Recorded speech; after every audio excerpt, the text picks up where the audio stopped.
नमस्कार दोस्तों, आज हम आपको वट सावित्री व्रत पर सुनी जाने वाली सत्यवान और सावित्री की कथा सुनाने जा रहे हैं। एक समय की बात है, एक अश्वपति नाम के राजा थे। उनकी कोई संतान नहीं थी। राजा ने संतान प्राप्ति के लिए अनेकों यज्ञ किए, जिसके फलस्वरूप उन्हें एक तेजस्वी कन्या की प्राप्ति हुई। राजा ने कन्या का नाम सावित्री रखा। समय बीतता गया और सावित्री विवाह योग्य हो गई। एक दिन राजा ने सावित्री से कहा, सावित्री, अब तुम विवाह योग्य हो गई हो, इसलिए स्वयं अपने लिए योग्य वर की खोज करो। पिता की बात मानकर सावित्री मंत्रियों के साथ यात्रा पर निकल गई। अनेक ऋषियों के आश्रमों, तीर्थों और जंगलों में घूमने के बाद वह राजमहल लौट आई। संयोगवश उस समय उसके पिता के साथ देवर्षि नारद भी थे। सावित्री ने उन्हें प्रणाम किया। राजा अश्वपति ने सावित्री से उसकी यात्रा का समाचार पूछा। सावित्री बोली, पिताजी, तपोवन में अपने माता पिता के साथ निवास कर रहे सत्यवान मेरे लिए योग्य हैं। मैंने मन से उन्हें अपना पति चुना है। सावित्री की बात सुनकर देवर्षि नारद चौंक उठे और बोले, राजन, सावित्री ने तो बहुत बड़ी भूल कर दी है। यह सुन अश्वपति चिंतित हो गए और बोले, हे देवर्षि, सत्यवान में ऐसा कौन सा अवगुण है? इस पर नारद जी ने कहा, राजन, सत्यवान के पिता शत्रुओं के द्वारा राज्य से वंचित कर दिए गए हैं। वह वन में तपस्वी जीवन व्यतीत कर रहे हैं और अपनी दृष्टि खो चुके हैं। राजन, सबसे बड़ी कमी यह है कि सत्यवान अल्पायु है। 12 वर्ष की आयु में से अब उसके पास केवल 1 वर्ष की आयु शेष रह गई है।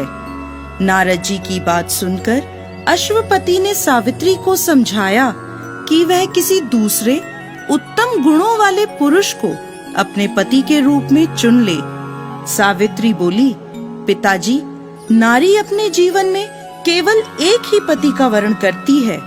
अब चाहे जो भी हो, मैं किसी दूसरे को अपने पति के रूप में स्वीकार नहीं कर सकती। पुत्री की हठ के आगे पिता विवश हो गए और सावित्री का सत्यवान के साथ पूरे विधि विधान से विवाह करा दिया गया। विवाह के पश्चात सावित्री अपने पति और सास ससुर के साथ वन में रहने लगी।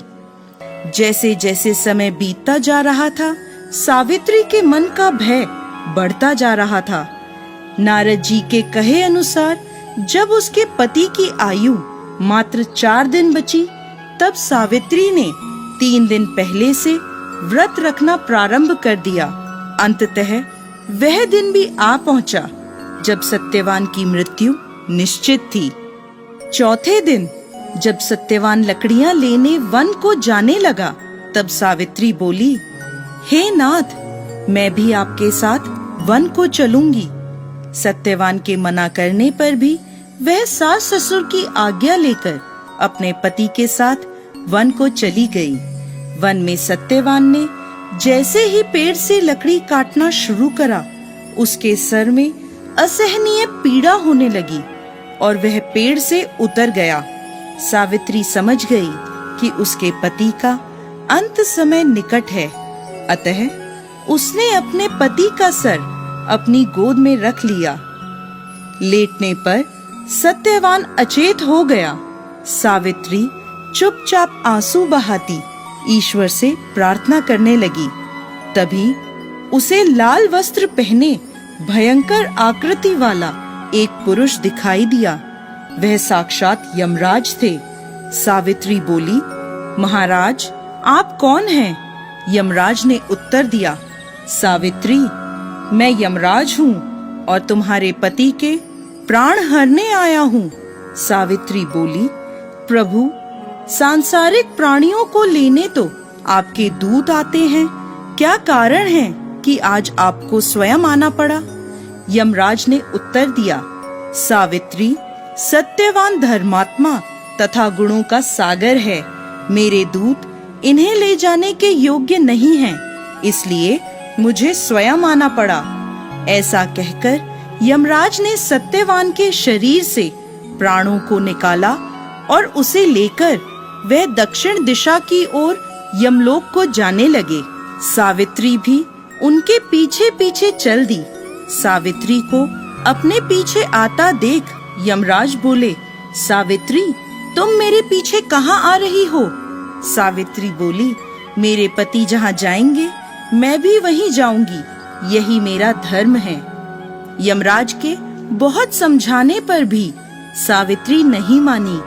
उसके पतिव्रता धर्म की निष्ठा को देखकर यमराज बोले, तुम अपने पति के बदले कोई भी वरदान मांग लो।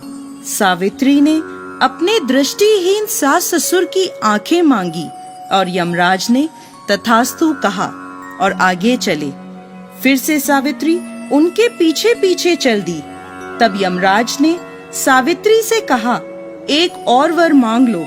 तब सावित्री ने अपने सास ससुर के राज्य को वर के रूप में मांग लिया और यमराज ने तथास्तु कहा और आगे चल दिए। सावित्री फिर भी यमराज के पीछे चलने लगी। अब यमराज बोले, चलो और एक वर मांग लो। तब सावित्री ने अपने पिता के लिए 100 पुत्रों का वरदान मांगा। यमराज ने तथास्तु कहकर सावित्री को वापस लौटने को कहा, लेकिन सावित्री नहीं मानी और फिर उनके पीछे चल दी। अब यमराज बोले, सावित्री, तुम मुझसे अपने पति के प्राणों के अलावा कोई भी वरदान मांग लो। तब सावित्री ने वर मांगा कि उसके सत्यवान से 100 पुत्र प्राप्त हों। इस बार भी यमराज तथास्तु कहकर आगे बढ़ने लगे, परंतु सावित्री फिर उनके पीछे चल दी। अब यमराज बोले, मैंने तुम्हें सभी मनवांछित वर दे दिए, अब तुम लौट जाओ। तब सावित्री बोली, महाराज, आपने मुझे सत्यवान से 100 यशस्वी पुत्रों का वरदान दिया है और सत्यवान के बिना पुत्र कैसे संभव होगा? ऐसा कहकर सावित्री ने यमराज को उलझन में डाल दिया। तब यमराज बोले, सावित्री, मैं तुम्हारी पतिव्रता धर्म से प्रसन्न होकर सत्यवान के प्राण छोड़ रहा हूँ और साथ साथ तुम्हें आशीर्वाद देता हूँ कि तुम्हारी यह कहानी युगों युगों तक सुनाई जाएगी। यह कहकर यमराज ने सत्यवान के प्राण छोड़ दिए और यमलोक को लौट गए। तब सत्यवान और सावित्री अपनी कुटिया में पहुँचे। वहाँ उनके माता पिता की आँखों की दृष्टि भी लौट आई थी और उन्हें अपना खोया हुआ राज्य पुनः मिल गया।